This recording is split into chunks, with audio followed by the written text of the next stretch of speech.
Warning, I swear a lot. About to say, pretty sure it's supposed to be full screen. Unless I want everyone to watch this and be like, I think there's a Viking. Could be a dog, I don't know. So let's... A dog Viking? A diking? Oh no, that's bad. Yeah. Well... It's not a diking. Oof. Well, that's the start of the episode. Hello everyone. That's perfect. Yep. I couldn't have planned that better if I tried.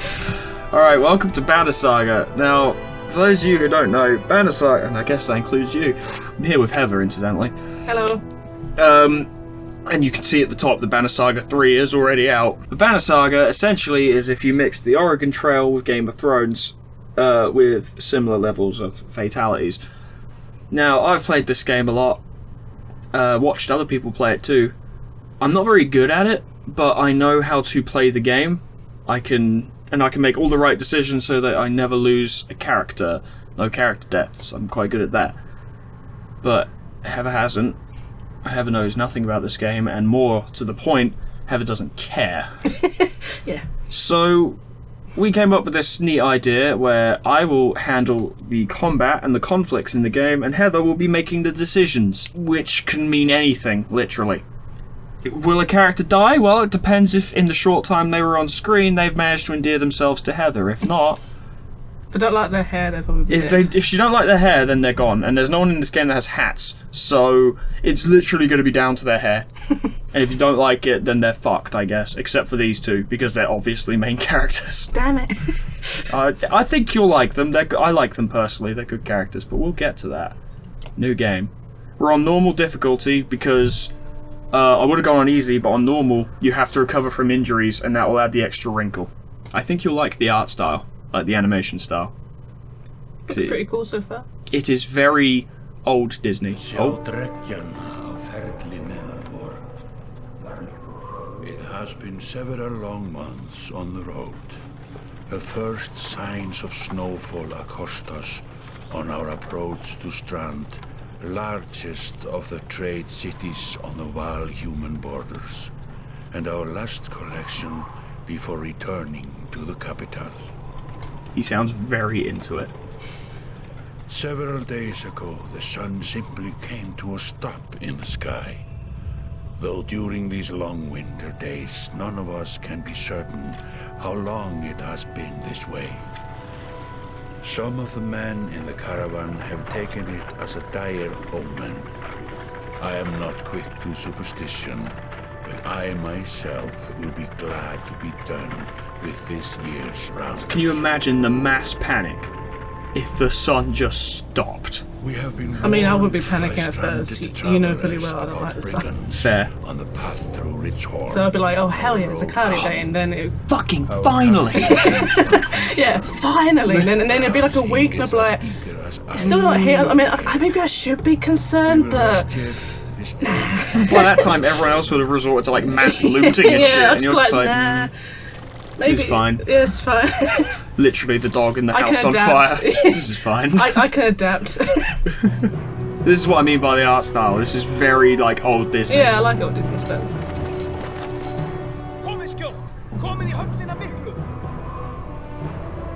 Very old Disney.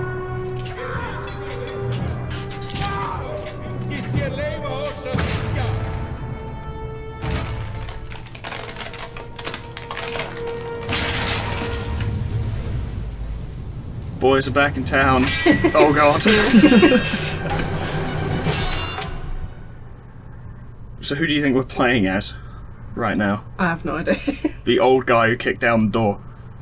He's not even a fighter either. He's just really... His entire race is just really strong, so he just kicked down the door. Obviously. It's very Norwegian.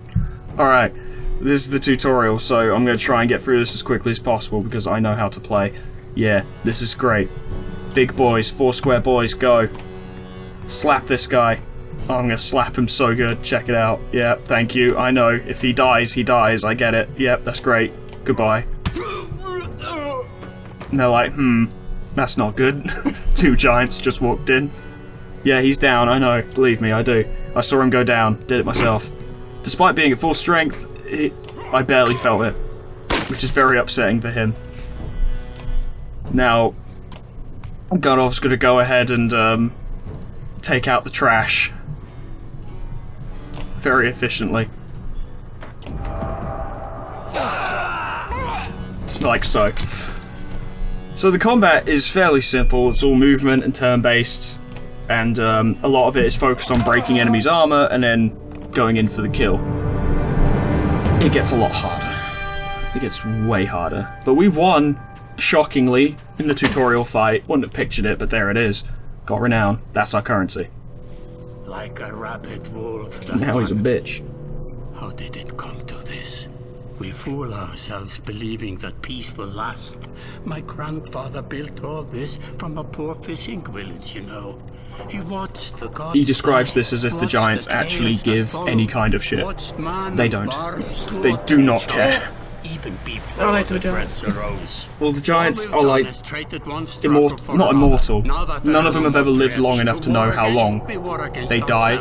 Like how long till they die of not natural age. They do not fucking care about humans at all. It would be like if a child came up to you and was like, "My homework is hard."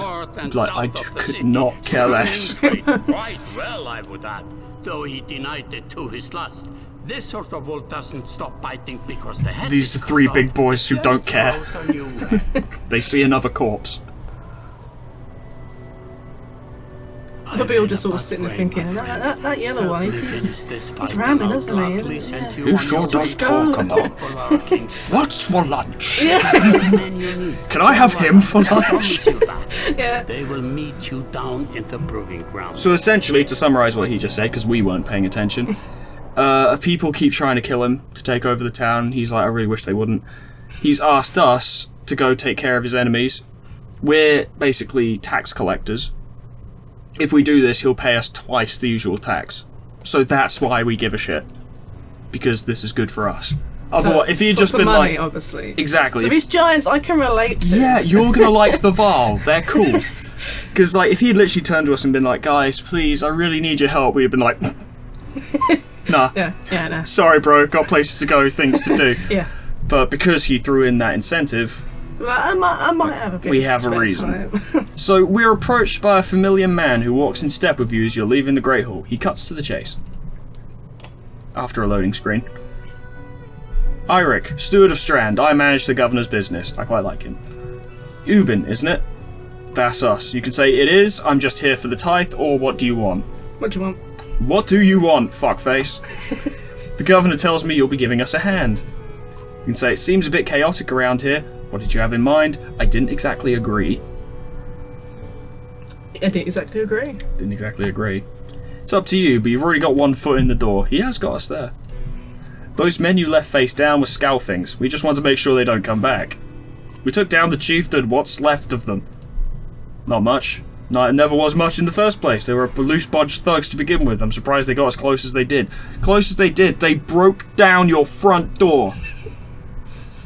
Not much. Literally pointed an axe at your boss. Could have spat and it would have hit him. Then we're done here. Almost. Come with me. We're going to the market down by the water. If there's anyone left to worry about, I know who can tell us. I should try doing different voices for these characters. But I'm not much of a voice guy. Alright, click the market tent to visit the merchant. We were doing that, it's great. So the decisions are going to be a bit light to begin with, because we're just getting into the game, but they'll become more significant. And Eirik's like, let me handle this. You meander through rows of open-faced houses and eroded stalls. Coloured canvases flap on a briny current. One man in particular looks a bit fucking pale when you approach him, as if he did not want you to. Had, I'm not in the mood today. For what? Talking to an idiot. The Scalfing's chieftain bled out about an hour ago, Had, so when you tell me what rat anus the rest of them crawled back into, nobody will try to kill you this time. They don't, no, I don't know, nah man, not me. I may be ad-libbing. And we can say, Eirik needs some help here. I don't have the patience for this, or not say anything. Don't say anything. Fuck it, you can deal with it, dickhead. Eirik overturns his flimsy table, scattering Had's assortment of junk across the ground. He gets shit done, you see that frown. Gods, Eirik, laying it on a bit heavy, don't you think? Not really. Where are the Scalfings? Nobleman, up by East Wall, but that was months ago, last I know. Had skulks away with a wave of Eirik's hand, gathering things from his hovel, disappearing for a while until this blows over, you figure. Your bodyguard steps forward. Are we done here? I think we're done here. Looks like we're done here. Gunnolf, were you wearing green back at the Great Hall? No, I just bought them while you were walking around. Why? Do you think it looks good? Yeah, I think it matches my beard. What do you think? You can tell him he looks like a frog. You can say, no reason, that's just, Or you can tell him they look good. He looks good. I always do that. I'm glad you care. But, it's not that I don't care, it's just I actually do think it looks good. If it didn't, I'd be truthful and be like, you look like a frog. Well, back at the hall, he was the guy with the two-handed sword, obviously, so he was wearing black and white. Yeah. The green and orange goes a lot better. Yeah. We're just telling the truth here. He does look better. Glad you care. I do care, I like Gunnolf. I like a lot of these characters, so I'm gonna get upset. Oh, that's good. Oh. Eirik, that man of yours seemed unreliable at best. At worst, he might have been drunk. A blind dog wouldn't trust Had, but he used to be Scalfing. If they're licking their wounds, they've probably gone to old haunts, not new ones. Makes sense. Nobleman is a mead hall? Best I can tell, the name's ironic. It sure is. Listen, I know a guy who would love to put a few of these scowls in the ground. I'm going to find him. I'll meet you there. Shouldn't we have an approach of some sort? Where is this place again? After this, I'm done here. Where's this place again? Where the fuck are we going? Nobleman is halfway up the hill, towards the Great Hall. You won't miss it. Just make sure the governor remembers his promise. Double the usual tithe. Literally the only reason we're here. No other reason. We do not care. I'll remind him. Mead House. Let's... Well, I would offer you the choice, but... There's not a lot going on. You arrive in front of what must be Nobleman. A few minutes later, Eirik appears with a weather-beaten man introduced as Valgard. I'll point them out, Eirik says over his shoulder. Ready? Let's get it over with. You're walking through the front door. I'd rather sit this one out. You're walking through the front door? You're walking through the front door? They ran to a mead house, says Valgard. I'll be surprised if they can stand up straight right now. Okay, here we go. Valgard boots the door open so hard it won't close again without repair. As you enter the hall, Eirik is already at the head of a table, his axe drawn. Wide-eyed, drunken Scalfings scramble to find their own weapons, turning tables and mead steins in the process. Time to fuck shit up. This is literally what we were born for as giants. Alright, it's 4 on 7. I like those odds. Oh, time to massacre. Let's go. Dude number 1. Plop. Very dead. Now, break his face. Do some more. Gunnolf's going to kill him. Oh, so tough, aren't you? You fucking bitch. Oh, what, Gunnolf? Don't you have any willpower? What you doing? That's fine, he's about to die. Are you ready for the death you've earned yourself, little man? Plop. Like I said, this first part is going to be a little light on what we actually wanted to do this series for, but it's coming. Well, we can set that up so that Gunnolf will absolutely cave his head in when he hits him next. Bonk. It's so unintuitive as an editor, but I think I'm actually going to be mostly editing out the combat. Just want to get back to the dialogue most of the time. Can't use Tempest, I'll hit Eirik, and while we don't care about him, you know, he doesn't quite deserve that, in my opinion. To be beheaded by a giant. He does, but Eirik don't. Mummy raised a big boy, didn't she? Goodbye. That's like the guy in the background, he's just standing there like... That's us. Yeah, it's us. He's just sort of standing there, he's just like... Yeah. We know how... He's probably falling asleep knowing him. He knows how this is going to go. He knows his men are good. If someone goes near, you probably can hear snoring, like slight snoring. It's literally a case of where if one of the enemy was like sort of knocked towards him, he'd, without moving his arms from his back, just raise one foot and kick him back into the fight. Like, you're not done. Go face down, my giants. Crack. Pillage. Rest. Oh, take his head off. Done. The foe's lying dead at your feet. I will never know. Yeah. They're just dead at my feet, I guess. Nice. Talking's hard. I cough. Sure hope I never do this for a living. There they are. Gods be damned. I've got to go wash off this blood. Eirik is looking out the hall's windows onto the bay. A fleet of longships approach with sails of bold reds and blues. That sounds important. One banner I know well. Vognir, the next for Val, that's giants. Kingship, last we spoke. The other flag? I don't know. Yeah, important guests. See what I deal with all day long. Literally went from murdering criminals in a tavern to greeting royalty. That's Eirik. That's his day. That's his job. Things make a little more sense. You hoped I'd have a stake in saying everything's fine here when the royal guests arrived. Not me. Governor. I just do things, man. Now I have to make sure there are no rotting bodies or pools of entrails still in the Great Hall before they come by. Murdering criminals. Greeting royalty. Cleaning. We've already got a long list of things that Eirik does in his day-to-day life. Can I ask one more favour? No, Eirik have done enough already, or what is it? No. No. You give me the tithe. Alright then, do as you please. It's time to go, Valgard. Alright, yeah. Everything is hard. Eirik and Valgard hustle from the mead house. To his credit, Eirik tosses the barkeep a spar of silver for the massacre that just took place in his bar. You give an apologetic shrug to the barkeep and go to greet the new arrivals down at the docks. We're essentially doing what he would have asked us to do anyway. What he was going to say was, can you please go see them? And now we're going to go see them. Even though we were like, no, fuck off. Yeah. Anyway, I'm going to go talk to him. Yeah. He's like, thank you? I guess? Just so we're clear, if you would have asked me to do it, I wouldn't have done it. If you'd asked me, no way. Yeah, no. Vognir. A familiar Varl steps onto the docks. In your mind, you recall a much younger version tramping the halls of Grofheim, abundant in purpose. God, Zubin, you're looking ancient. I have to try and vary up these voices. Comes with being old, and if there is Vognir here, there must be Hakon. Must there? He just has the same voice, I guess. Still bleeding tributes from the poor and stupid old jocks. At what age do you lose a sense of shame? Jorunda demands it. I'll take that over lingering to death in Grofheim. Speaking of, I had no sense you were so far from home. Just returned from Arberang, in fact. And glad for it. Hakon motions to the other ships in the bay, sails still fluttering, golden wolf head emblazoned on red, the king of men, or someone on his behalf. The king's whelp.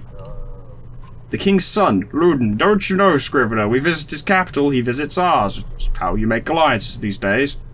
It's a miserable waste of time. Yes, Hakon has it. I'd almost forgotten. It's a good thing you're around, Hakon. Then you're going to Grofheim. I have the distinct feeling I finished my business in Strand and was heading there myself. We should caravan, you know. Do each other's nails, talk about boys. We should give it a day. Better stars. Drink a week away, but this just be done. Find me tomorrow at the gates. What he's trying to say is the prince is a delight to behold. Where's Smokey? Have him find a place to put warriors. I'm gonna go deal with this shit. Host of giants depart in his wake. You recognise a few, others are strangers to you. Such is the way with people. Guess I'm off to find Moga. See you in the morning. I'll be along. The young prince of men ambles from his ship. He brushes off his tunic, scanning the beach with low eyelids. Ludin looks for all the world the sort of boy who grew up pulling the legs from spiders. The long road back to Grofheim should be more interesting than most years, you think. That sounds like the start of a story. Like a narrative, perhaps in a movie and or video game. Weariness suddenly sets in, and you chuckle to yourself about what an odd day it's been. We murdered like 15 people. You know, some days are more hectic than others. Yeah. One of the governor's men at the Great Hall could find you a place to sleep. On the other hand, if you're going to join Vognir's caravan tomorrow, it might not hurt to share a drink with Hakon or introduce yourself to the fucking prince they spoke so highly of. Well, for starters, we're not seeing the prince. We can talk to Hakon, or we can talk to the prince. Hakon, I'm not seeing the prince. Yeah, fuck the prince. Pretty much. It's like, no. Scrivener! You find Hakon in a mead house surrounded by other Varl. Strand is no stranger to Varl, but rarely sees this many. Hakon waves you over. You went straight for a flagon. Vognir's the one who agreed to pass up a drink. I wasn't invited to the big fancy meeting anyway. You already missed the massacre. Every year I make the rounds collecting taxes. Every year it's the human settlements that give me trouble. More examples of the giants being like, man, fuck these tiny people. They suck. I hate them. Every time we go to a village, there's like 12 of them with axes, and we're like... No surprise. What this time? When I got here, the Great Hall was already full of bodies, and me add a few more. Doesn't really make a difference by this point. Humans. I guess if I only lived as long as a Yox fart, I might be desperate to make something of myself too. It's not too late to start trying, Hakon. Hakon let slip a low chuckle. Any Varl could recount his deeds, known as he is for cutting a swath through Dredge at Vognir's side in the Second War, and regularly since then. He's a bit of a big deal. Down here, I'm a glorified bodyguard. You might have a point, just another reason to get back to Grofheim. Soon enough, I imagine. You drink until the mead house is like... and then step back into the cool air outside. I think we now speak to the prince. I'm not sure if that's a choice we're given. We can go to the Great Hall or speak to the prince. Great Hall. Yeah, I had a feeling. We went straight to bed. Yes. I picture it as like Vognir telling the prince like, oh yeah, Ubin will be along to say hello, and like, you know, and he's just sort of standing there waiting, arms folded, very much. He might see him waiting. walk past. He'd be like, oh, he's coming, and he just keeps walking, and he's like, sees us heading towards the Great Hall, just like, Yep. Well, I'm the prince of all men. Very important. Yep. At dawn, you're awoken by a delivery of goods. At least you think it's dawn. Damn hard to tell with a sun that never moves. The governor's crest adorns the supply leathers. Not as many as you were promised, but man, just fuck these people. Your guards take the treasure wagon down the gates. Vognir is already here. A while later, Ludin and his men appear, groggy and dishevelled. He was really sad you didn't go to see him, so he just fucking drank the night away. good. Like, I'm glad. Moga steps forward. Vognir's quartermaster. He is good. He's a good man. Very strong. Not much personality, but he's a good fighter. If you recall correctly, in charge of his unwieldy entourage of warriors. You know him only in passing. He asks if you're ready to depart. We have no options. Why they even gave us an option is beyond me. We're ready. You follow Moga and join the others. Usually, the smaller doors set into the gate would be enough to enter or leave the sea, but the town's guards have been told to push them open entirely. Oh, I'm so professional. They mutter things under their breath that are best not heard. Perhaps the governor expected you to draw a crowd, but there's nothing of the sort. Just frustrated, tired people. Summarizes Strand well as a whole, you think. We're leaving Strand, finally, and things still aren't interesting yet. They will be, but they're not right now. Can we even make camp at this point? No, we can't. Okay, no decisions for you yet. Just sit back and watch these tiny people walk. This is the game. Yep. We lost 6 supplies because people have to eat. Damn it. This is a mechanic that will hurt us a lot in the future, I imagine. Well, it's easy just to kill the people off. You have more food for yourself. That's true, the less people about, you know, the less they eat. The caravan stops for the day. A gift, says Moga, cracking open mead casks. From our gracious friend, the governor of Strand. Hours pass with raucous laughter as the mead is passed throughout the camp. We can drink a little, we can drink a lot, or we can toast to Vognir. No, and then they'll probably drink a lot. Drink a lot. It's not often you get the chance to relax on the road. The odds of something happening to the treasure cart is low, especially in this company, so you get fucking smashed. Like, wake up in a tree, upside down. Yep. Wearing shoes and nothing else. Like, why did I put my shoes back on? Are you speaking from example? I don't know. Yeah. Did I put my shoes back on? Because I've had to have taken them off. What does this mean? You rise groggily, the campsite a casualty of merriment. Moga is already kicking warriors awake when you spot Ludin stalking your direction. We can't avoid a conversation with Ludin. Damn He's coming. it. He's on his way. Hide. Like a human-sized spider. Just like, ding, ding, ding, ding, ding, ding, ding. Like, No. Hide. Quick, hide. better wake up. You're needed. Here we go.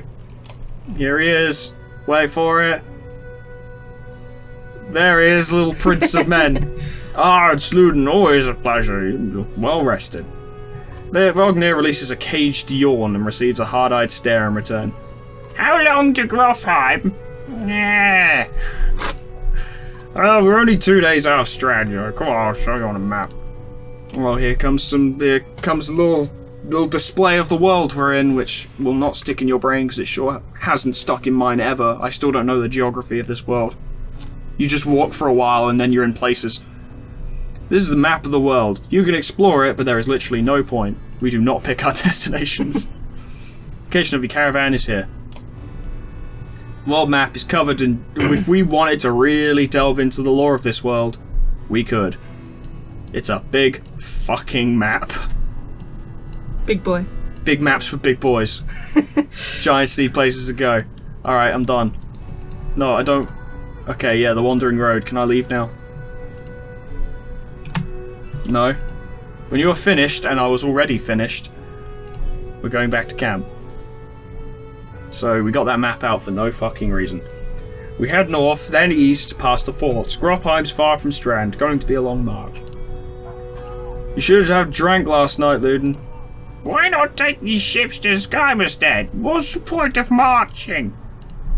Silverstone Bay is called that for a reason. It stays covered in ice all year. It would literally, like, Swiss cheese the ships. Too bad, though, we could have shown you all the wonders of Skymestead. A half-sunken city crawling with dredge, Prince. Dredge and glaciers. You like glaciers? Ludin exhales through the nose, a poor disguise for his contempt. He turns and bats aside the tent flaps as he goes, barking at his company in the distance.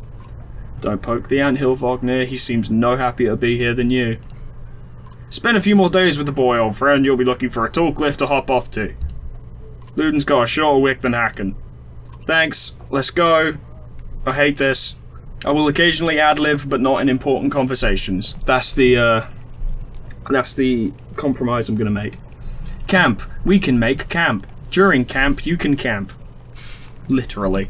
Like, basically, if we camp, then we can improve morale, and if anyone's injured, it requires a certain amount of camps, rests, in order to get them back to full health. Morale is important for willpower, which is important for combat, and treating injuries is good so that you don't go into battle with a broken leg. I find that's helpful, personally. Training, we don't need to do that. I think we got the one broken leg and everyone works. Yeah, I mean, if you break the other, then you're even. Exactly. So you just sort of evenly distribute weight between the two and everything's fine. Just gonna check the heroes real quick. And we ate food. Fat fucks. Even the name means bad weather, where frozen wind sweeps in from the bay. Frozen wind sweeps in from everywhere. This place is fucking frozen. There's no sun anymore. Good. This place sucks. I hate it. I love it. Stop long. It'd be the worst place in the world. Best place in the world? Go to bed, snow. Wake up, snow. Next birthday, snow. Hell yeah. Fucking hate snow. Love snow. It's the worst thing ever. Best thing ever. It's wet and cold and it gets everywhere. That's good. Oh, there's a peasant.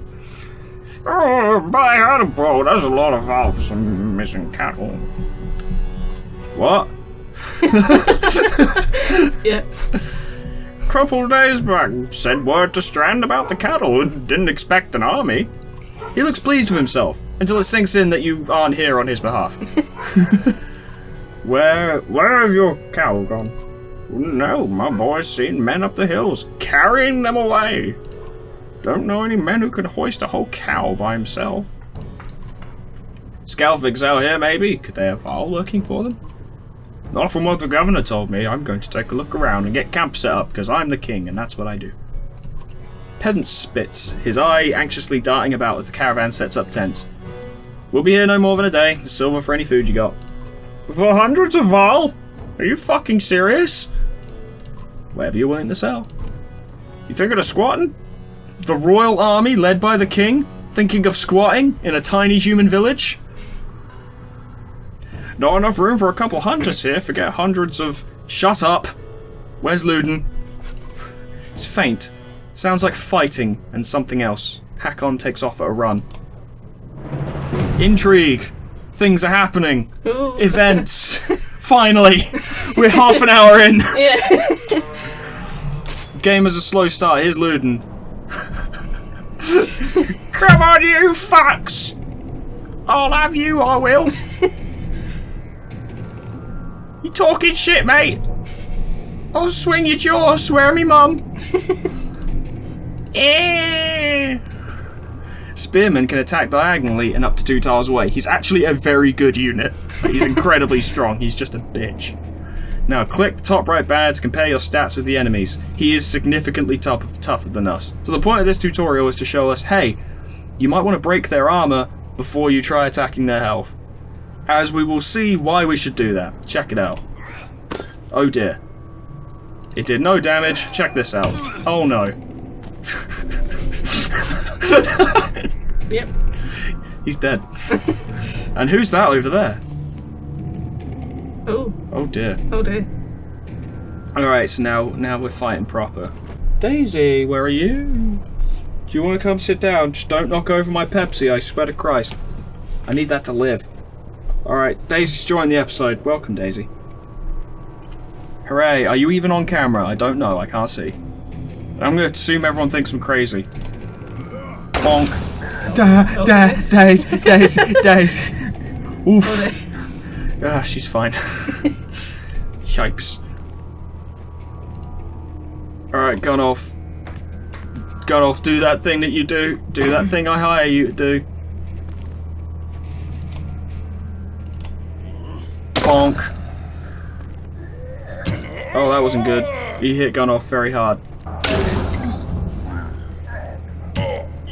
Yeah, he took an injury. That's not ideal. That's not what I wanted. If I'm to be honest. Bring the pain. Yes. Yes, bring the pain. Bonk. Stop hitting Hakon. He doesn't deserve it. He's a good boy. Big, strong, big, good boy. Big, strong. You fuck off. Stop hitting what did I just say? You're going the right way for a slap you are, young man. 1 hour on the naughty step. What? At least. At least. At least an hour. Yeah, at least. He needs to know I'm not messing about. Yeah. This guy's going straight to the naughty step. Bonk. Stop hit. Oof, you're in so much trouble, young man. I'm not angry, I'm just disappointed. But I am also angry.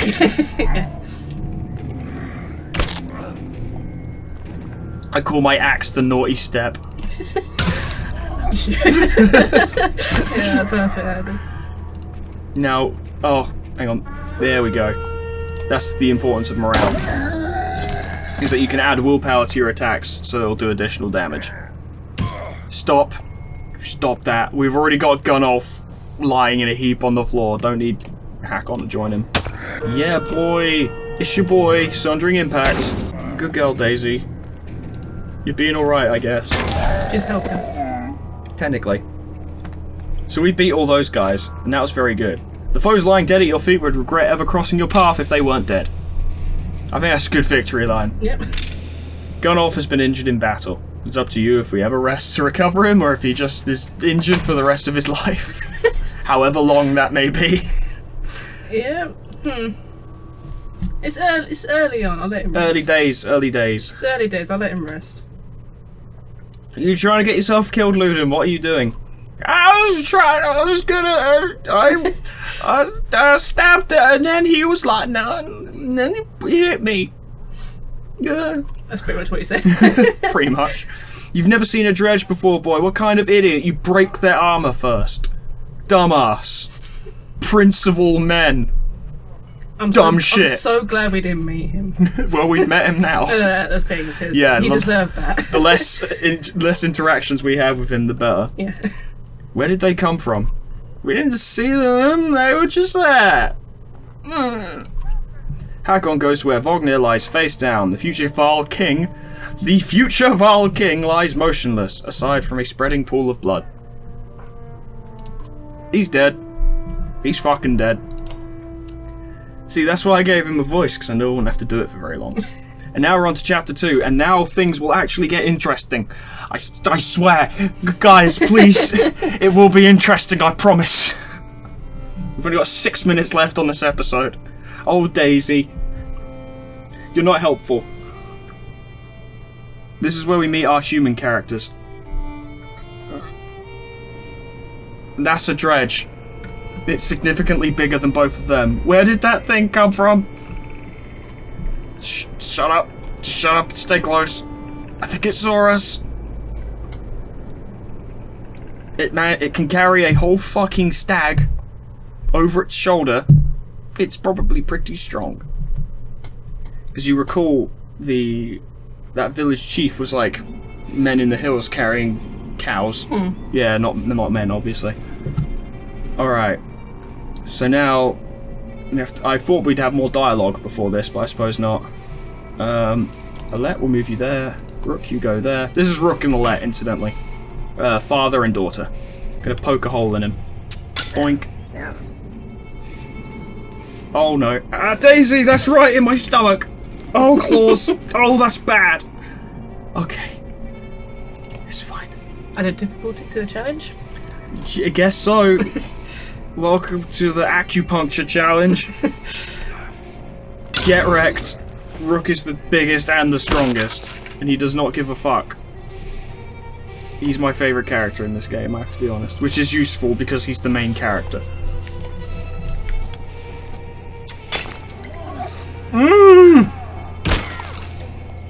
Stop ripping the skin off me. Alright, now, admittedly, this will be of no interest to you, but I think this animation, when he fires his bow, is fucking, like, slick as hell. Check this out. Throws the axe on the floor. It's such a nice touch. Because he has the bizarre distinction, the only one in this game who can fight in melee and at range. And that's why he's, like, the best character in the game. Purely for that reason. Whereas Alette is a pure archer. Ow, my nipple! Daisy! Was that a dredge? No, man. It was my cat. Alette looks calm, but you can tell she's freaking the fuck out right now. It was. Let me see. Are you hurt? No, I'll be fine. When the dredge attacked your car and the yacht's bolted, it spilled most of your supplies. You can see more dark figures moving through trees when you glance that direction. All that food, that's the last we're going to get before winter. What do we do? Don't run. Let me think. We can ditch the supplies, go straight back to the village. If we're quick, we can gather them before the dredge show up. And do you think you can fight more of them? Which do you pick? Fight more of them. Do you think you can fight more of them, Alette? No. No, Dad. I mean, we're already lucky to be alive. I know. It's okay. Let's get back to Skoga. So we just ditch the supplies. Your decisions have doomed us all. Good. I know. Supplies represent food and other goods, obviously. When the supplies are gone, people die. You can see how many days of supplies. We have 3 days of supplies on us currently, and that's because there is literally 2 of us. So we've gone back to the village. Not only did we not bring the food they sent us out to bring, but we're also under attack. We did good. I never expected to see the It is what it is. Morale is normal. See that normal face. Very normal. God, you guys walk slow, please. I want to get to the fucking story. This is why we're here. We had one interesting decision. Just one. That and the decision to not talk to Ludin. That is the best we've done.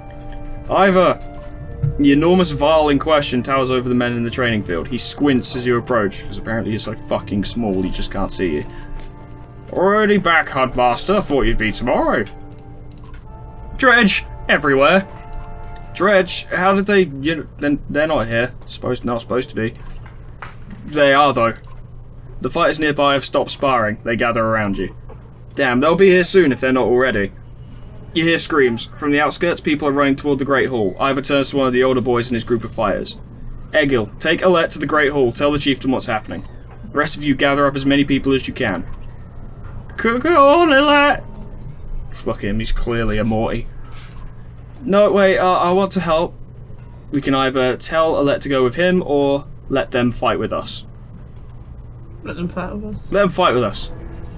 Why not invite some goats to join us too? You're just asking for dead kids. I won't let anything happen to her.